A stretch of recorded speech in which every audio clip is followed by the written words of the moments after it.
Understanding Economics. Today we are going to discuss supply, part 2. In the first part we discussed meaning of supply, difference between supply and quantity supplied, and factors affecting supply. Now in this video we are going to discuss law of supply and change in supply, in which we discussed contraction and extension or decrease or increase of supply and their differences also. See, let's start with our topic, law of supply. See, the law of supply says when other thing remains constant. What are the other things? We'll discuss later. So other things remains constant if the price will go high, the quantity supplied will also go high. Means जैसे price बढ़ता है वैसे ही quantity supplied बढ़ रही है. हमने आपको quantity supplied और सप्लाई का डिफरेंस बताया है लास्ट वीडियो में. सो मेक श्योर कि यहाँ पर आप यूज करेंगे quantity supplied, because supply increase का मीनिंग डिफरेंट हो जाता है. तो क्वांटिटी सप्लाइड वर्ड यूज करना is very very important. So the price जैसे बढ़ता है वैसे ही सब क्वांटिटी सप्लाइड इंक्रीज होती है. In the same way when price will go decrease या low, quantity supplied will also have the same reaction, मतलब वो भी कम हो जाएगी. मतलब आप you can say that in law of supply quantity supplied and the price has direct relationship. एक बढ़ता है तो दूसरा भी बढ़ता है, एक घटता है तो दूसरा भी घटता है. एक चीज और हम आपको बताना चाहेंगे यहाँ पर कि हमने आपसे इंडिविजुअल सप्लाई और मार्केट सप्लाई नहीं डिस्कस किया था.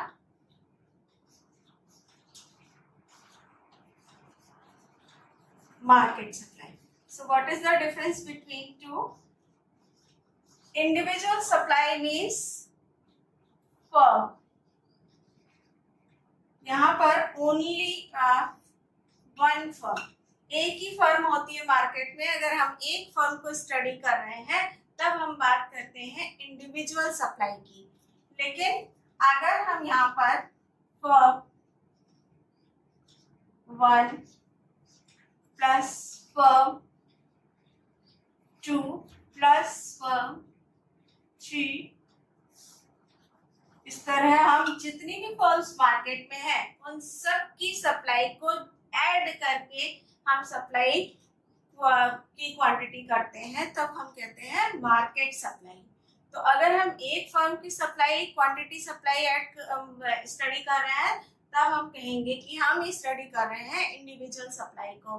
अगर हम फर्म 1, 2, 3 और जितनी भी फर्म्स मार्केट में है सबको ऐड अप करके उन सब की टोटल सप्लाई को स्टडी कर रहे हैं तब हम बात करते हैं मार्केट सप्लाई की. So this is the term. Now come to the law. Children, now we will discuss law of supply with the help of table and diagram. So let's see the table. Table में first column में price है, दूसरे column में quantity supplied.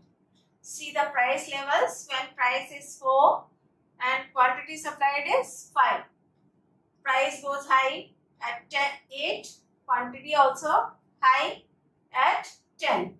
When price 12, quantity supply increase with 15.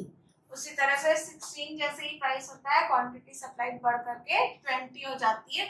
See the relationship, as price is going in high, quantity supplied is also high. अगर हम इसको inverse कर देते हैं तो जैसे जैसे प्राइस घटते हैं सप्लाई भी घटती जाती है. देखिए प्राइस 16 पर 20 क्वांटिटी, 12 पर 15, 8 पर 10. उल्टा अगर कर देते हैं तो यही चीज आपको इनवर्स रिलेशनशिप भी दिखा देती है. सीधा जब हम बोल रहे हैं क्वांटिटी सप्लाइड, क्वांटिटी सप्लाइड का मतलब है producers are not increasing the supply.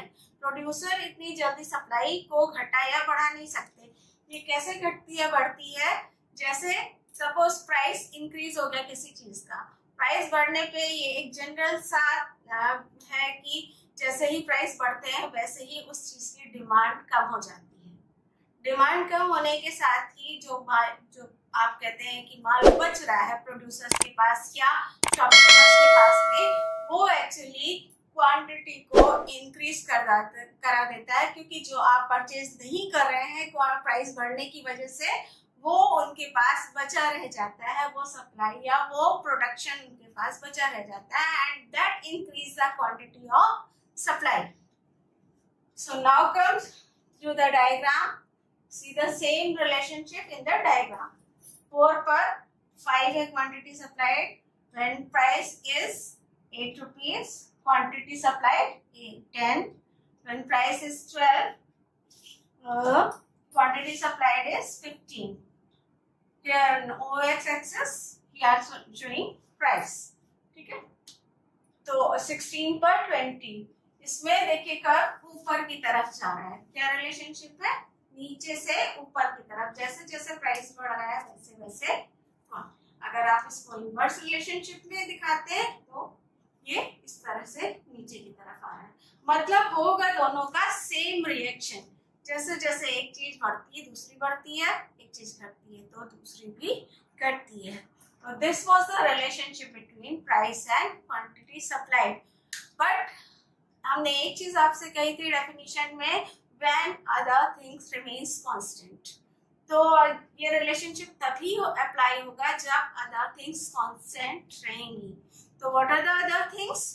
Other things are the assumptions of law of supply. Assumptions क्या है? क्योंकि देखिए ह्यूमन नेचर है, human nature can not be constant. वो कभी स्थिर नहीं हो सकता. जब हम कहते हैं कि प्राइस बढ़ने से डिमांड बढ़ती है, हो नहीं सकता. डिमांड घटती है, सॉरी, तो डिमांड घटती नहीं. कभी कभी ऐसा भी होता है कि हम प्राइस बढ़ने के साथ ही उस चीज की डिमांड करते हैं. कुछ चीजों में ये भी अप्लाई होता है, जैसे कोई एंटीक पीस है, कोई फैशन की चीज है जो हमारा स्टेटस सिंबल बढ़ा रही है, तो वो जब प्राइस हाई होगा तभी वो लोग खरीदते हैं, क्योंकि जनरल प्राइस होने पर वो चीजें जनरल हो जाती है. तो यहाँ पर भी एजम्पशंस होता है. In the same way supply में भी हम एजम्पशंस को अप्लाई करते हैं, क्योंकि ह्यूमन नेचर कांस्टेंट नहीं होता है. जब तक हम कुछ चीजों को कांस्टेंट नहीं करेंगे, हम कोई भी लॉ इकोनॉमिक्स में नहीं बना पाएंगे. तो एजम्पशंस क्या है? सबसे पहले तो there is no change in technique of production. क्योंकि देखिए अगर प्रोडक्शन की टेक्निक में चेंज कर देते हैं तो आप कुछ भी होगा, टेक्निक अगर अच्छी है तो प्रोडक्शन बढ़ेगा ही बढ़ेगा, चाहे कोई भी प्राइस घटे या बढ़े, उससे कोई फर्क नहीं पड़ेगा. क्योंकि अगर आपने टेक्निक, ऑब्वियस सी बात है कि अगर कोई प्रोड्यूसर टेक्निक चेंज कर रहा है तो वो अच्छे के लिए ही कर रहा है, या उसे कोई लॉस हो गया तो टेक्निक चेंज हो जाएगी तो बात अलग है, फिर वो नीचे आ जाएगा. चाहे प्राइस बढ़ भी रहा है तो भी उसकी सप्लाई कम हो जाएगी, और अगर उसने अच्छी कोई बेटर टेक्निक यूज की है तो उसका प्रोडक्शन ज्यादा होगा. दूसरी चीज है goal of firms remains unchanged. जो गोल उसने डिसाइड किए हैं वो गोल अनचेंज होने चाहिए. अनचेंज इन द सेंस कि अगर उसने कहा है कि हमारा इतनी लिमिट है, इतनी क्वांटिटी हमें करनी है प्रोड्यूस, तो उसको उतनी ही क्वांटिटी प्रोड्यूस करनी मतलब करना चाहिए उतना. क्योंकि अगर हम गोल्स को अप्स एंड डाउन्स करेंगे तो भी ये रूल्स अप्लाई नहीं होगा, क्योंकि प्रोड्यूसर हर समय अपनी मनमानी कर रहा है, वो प्राइस पर डिपेंडेंट ही नहीं है, तो भी यहाँ पर ये लॉ अप्लाई नहीं होगा. Third is factor prices remains constant. देखिए फैक्टर प्राइसेस जो होते हैं, जैसे लैंड का पेमेंट है, लेबर का पेमेंट है, कैपिटल का पेमेंट है, या एंटरप्रेन्योर का पेमेंट है, ये भी हम कांस्टेंट मान लेते हैं, क्योंकि हमने डिसाइड कर लिया है कि हमें इतना पेमेंट इन फैक्टर्स को देना ही है, इतना फैक्टर्स को पेमेंट देना है. तो ये चीजें जब तक हम कांस्टेंट नहीं करेंगे, हम लॉ को नहीं यहाँ पर अप्लाई कर पाएंगे, या हम ये नहीं कह पाएंगे कि ऐसा होने से ये रिएक्शन होगा. The fourth point is no change in the price of related goods. Related goods like complementary और सप्लीमेंट्री, एक दूसरे को सब्स्टिट्यूट करने वाली चीजें होंगी, या फिर कॉम्प्लीमेंट्री. कॉम्प्लीमेंट्री एक दूसरे के बिना जो नहीं, जैसे चाय और चीनी एक साथ ही होता है, कार और पेट्रोल एक साथ ही होता है, बिना एक के दूसरा बेकार है. तो इन चीजों पर हमारा जो प्राइस इफेक्ट है या लॉ ऑफ सप्लाई वो अब मतलब नहीं अप्लाई हो पाएगा। या इसी तरह से सब्स्टिट्यूट वाले में भी जो एक दूसरे को सब्स्टिट्यूट करते हैं वहां पर भी ये लॉ अप्लाई नहीं होगा। सो हम इन दोनों के प्राइसेस को कांस्टेंट मान लेते हैं, इनमें कोई चेंज नहीं हो रहा है। दूसरा है there is no change in future expectation of production about prices. मतलब प्राइस प्रोड्यूसर्स को फ्यूचर में प्राइस को बढ़ने या घटने का कोई भी एक्सपेक्टेशन नहीं है। अगर उन्हें ऐसा लगेगा कि फ्यूचर में उस चीज की डिमांड बहुत ज्यादा बढ़ जाएगी तो वो प्राइस ज्यादा करके भी उस चीज को सेल कर सकते हैं। तो उस समय पर अगर प्राइस कम या ज्यादा है तो उनकी सप्लाई पर कोई इफेक्ट नहीं पड़ेगा। So these were the assumptions मतलब जो कि आपके लिए जरूरी है अगर हम लॉ ऑफ सप्लाई को अप्लाई करना चाहते हैं या हम लॉ ऑफ सप्लाई को स्टडी कर रहे हैं तो हम इन चीजों को कांस्टेंट मान लेते हैं, क्योंकि अगर ये चीजें साथ साथ चलती रहती हैं तो हमारा लॉ ऑफ सप्लाई अप्लाई नहीं हो पाएगा ठीक से। आपको याद होगा कि डिमांड में भी यही चीज थी।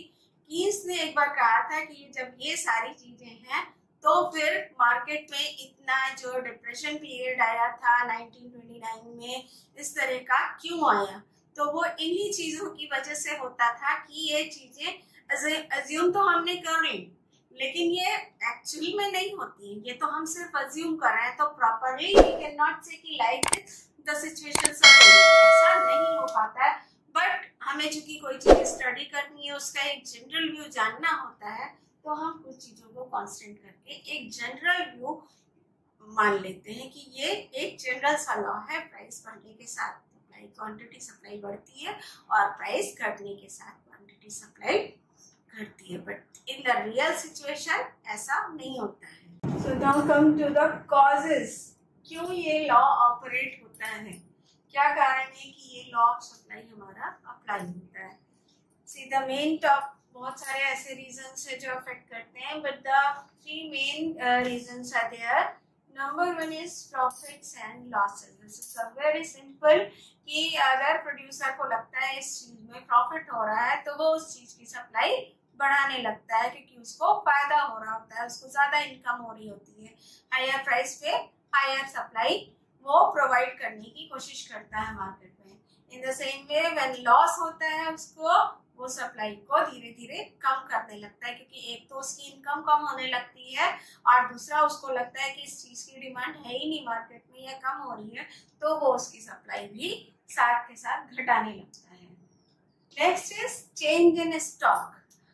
कभी कभी प्रोड्यूसर को जब लगता है कि हायर प्राइस पर हायर सप्लाई दे रहा है तो वो क्या करता है, उस चीज की डिमांड हो रही है हायर प्राइस पर भी, तो वो जो स्टॉक उसके पास रखा हुआ होता है वो मार्केट में प्रोवाइड करने लगता है। तो उस जो होता है मार्केट सप्लाई की क्वांटिटी बढ़ जाती है। ऐसे ही अगर उसे लगता है कि लॉस हो रहा है तो वो फ्यूचर के लिए अपनी सप्लाई को रोक के रख लेता है कि जब प्राइस बढ़ेंगे तब हम उसको स्टॉक आउट कर देंगे। तो एक तो ये रीजन है। Next is the very important entry और एग्जिट ऑफ द फर्म्स। जब किसी चीज की सप्लाई ज्यादा हो रही है हायर प्राइस पर भी, वो इसलिए होने लगती है हायर प्राइस पर उस चीज की डिमांड ज्यादा है, तो दूसरी फर्म्स जो मार्केट से बाहर होती हैं उनको लगता है कि अगर हम इसका प्रोडक्शन करेंगे तो हमें भी प्रॉफिट होगा, और उनकी एंट्री मार्केट में होने से सप्लाई बढ़ जाती है हायर प्राइस पर। और अगर उस चीज का प्राइस कम होने लगता है तो दूसरी फर्म्स उसमें से, या कई बार ऐसा होता है जो फर्म्स पहले से लगी होती है वो भी एग्जिट करने लगती है, क्योंकि प्राइस उस चीज का कम होने लगता है तो उनका प्रॉफिट कम होने लगता है। तो these were the main reasons when the law of supply applies. Now the next topic is exceptions of the law, मतलब where the law of supply is not used anyhow. कुछ ऐसी जगह होती है जहाँ पर कुछ भी करने से भी लॉ ऑफ सप्लाई हमारा अप्लाई नहीं होता, मतलब उन चीजों पर प्राइस का कोई ज्यादा इफेक्ट नहीं पड़ता है, थोड़ा बहुत होता है। जैसे सबसे पहले है एग्रीकल्चरल गुड। एग्रीकल्चरल गुड पर प्राइस का ज्यादा इफेक्ट नहीं होता, क्योंकि इनको हम स्टोर करके नहीं रख सकते। इसी तरह से पेरिशेबल गुड्स भी हैं, पेरिशेबल लाइक मिल्क है, वेजिटेबल्स है, तो इस तरह की जो चीजें, मतलब दोनों चीजें हैं पेरिशेबल है, दोनों ही। एग्रीकल्चर में भी वही चीज है कि आप स्टोर करके बहुत लॉन्ग टर्म तक नहीं रख सकते, क्योंकि ये नेचुरल फैक्टर्स होते हैं और इन पर हम प्राइस को ज्यादा, मतलब बहुत ज्यादा इफेक्ट प्राइस का नहीं पड़ता है, क्योंकि हम इनको स्टोर करके लॉन्ग टर्म के लिए नहीं रख सकते। कि ऐसा हम नहीं कर सकते कि हम फ्यूचर में प्राइस बढ़ने वाले हैं तो हम इनको रोक करके रख लें, महीने 2 महीने बाद सेल कर देंगे। इस तरीके से कुछ चीजों में एग्रीकल्चर में अब होने लगा है, क्योंकि कोल्ड स्टोरेज की वजह से थोड़ा बहुत हम स्टोर कर सकते हैं, बट इन चीजों पर लोग फ्रेश चीजें ज्यादा यूज करना पसंद करते हैं, तो प्राइस का ज्यादा इफेक्ट इन चीजों पर नहीं होता है। उसी तरह से है next law of returns. Law of supply तब अप्लाई नहीं होता है जब हमारे लॉ ऑफ रिटर्न्स अप्लाई हो रहे हैं, क्योंकि उनमें एक सिचुएशन कांस्टेंट रिटर्न की भी आती है और एक सिचुएशन ऐसी भी आती है जब प्राइस बढ़ने से सप्लाई कम होने लगती है, मतलब सप्लाई कर्व नेगेटिवली इफेक्टिव होता है। तो ये सिचुएशन तब भी लागू नहीं होती जब लॉ ऑफ सप्लाई, आप लॉ ऑफ रिटर्न्स स्टडी कर रहे हैं। Next is sale of old stock और auction of goods. Sale of old stock में ये सिचुएशन नहीं होती, क्योंकि उसमें हम सप्लाई को क्लियर कर रहे हैं, मतलब ओल्ड स्टॉक को हम निकाल रहे हैं, तो हम प्राइस का वेट नहीं करेंगे कि प्राइस बढ़े तो हम माल निकालें या प्राइस घटे तो हम माल को रख लें, क्योंकि हमें तो वो क्लियर करना ही है, चाहे प्राइस हाई है चाहे वो कम है। तो यहाँ पर भी अप्लाई नहीं होता। और ऑक्शन ऑफ गुड्स में, ऑक्शन ऑफ गुड्स में डिपेंड करता है कि कभी कभी जितना ज्यादा ऑक्शन होता है उतना उस चीज का रेट लगता है, उस पर भी दोनों के मतलब प्राइस से और क्वांटिटी से कोई मतलब नहीं होता। ऑक्शन का मतलब आप उस चीज, इन ऑक्शन या सेल ऑफ ओल्ड स्टॉक, इनका मतलब है आपको उस चीज को सेल करना ही है, चाहे प्राइस आता है चाहे प्राइस कम है। तो these were the exceptions of the law of supply, जिन वजहों पर या जिन सिचुएशंस में लॉ ऑफ सप्लाई अप्लाई नहीं होता। So children, the topic is not completed yet, so we will continue with the next part of the video, supply, where we will discuss change in supply means movement along with the supply curve और shift of supply curve। ये हम आपको next video में discuss करेंगे। So let's be with us and continue watching the videos. So children, be connected with my channel and please aim to increase my likes and views.